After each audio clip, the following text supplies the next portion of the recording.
أعوذ بالله من الشيطان الرجيم. بسم الله الرحمن الرحيم. سبحان الله وبحمده. سبحان الله العظيم وبحمده. أستغفر الله. وإلهكم إله واحد لا إله إلا الرحمن الرحيم.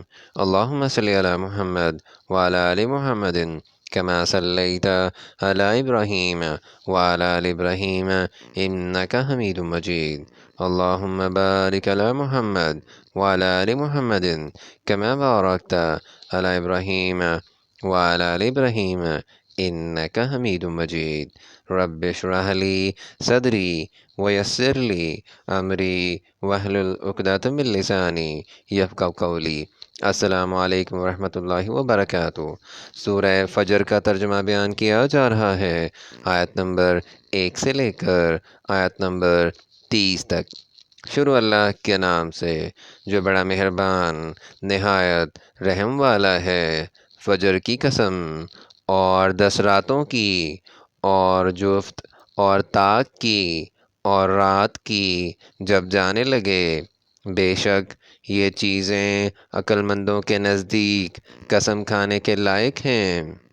کیا تم نے نہیں دیکھا کہ تمہارے پروردگار نے عاد کے ساتھ کیا کیا، جو ارم کہلاتے تھے، اتنے دراز قد کہ تمام ملک میں ایسے پیدا نہیں ہوئے تھے، اور سمود کے ساتھ کیا کیا، جو وادی قرا میں پتھر تراشتے اور گھر بناتے تھے، اور فرعون کے ساتھ کیا کیا، جو خیمے اور میخیں رکھتا تھا۔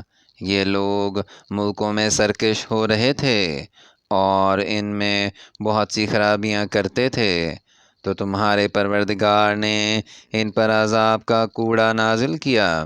بے شک تمہارا پروردگار طاق میں ہے، مگر انسان عجیب مخلوق ہے کہ جب اس کا پروردگار اس کو آزماتا ہے کہ اسے عزت دیتا اور نعمت بخشتا ہے، تو کہتا ہے کہ آہا، میرے پروردگار نے مجھے عزت بخشی، اور جب دوسری طرح آزماتا ہے کہ اس پر روزی تنگ کر دیتا ہے، تو کہتا ہے کہ ہائے، میرے پروردگار نے مجھے ذلیل کیا۔ نہیں، بلکہ تم لوگ یتیم کی خاطر نہیں کرتے، اور نہ مسکین کو کھانا کھلانے کی ترغیب دیتے ہو، اور میراث کے مال کو سمیٹ کر کھا جاتے ہو، اور مال کو بہت ہی عزیز رکھتے ہو۔ تو جب زمین کی بلندی کوٹ کوٹ کر پست کر دی جائے گی، اور تمہارا پروردگار جلوہ فرما ہوگا، اور فرشتے کتار باندھ باندھ کر موجود ہوں گے، اور دوزخ اس دن حاضر کی جائے گی، تو انسان اس دن متنبہ ہوگا، مگر اب انتباہ سے اسے فائدہ کہاں مل سکے گا۔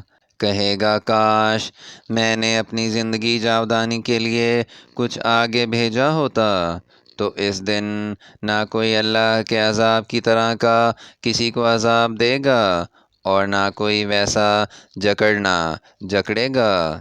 اے اطمینان پانے والی روح، اپنے پروردگار کی طرف لوٹ چل، تو اس سے راضی، وہ تجھ سے راضی۔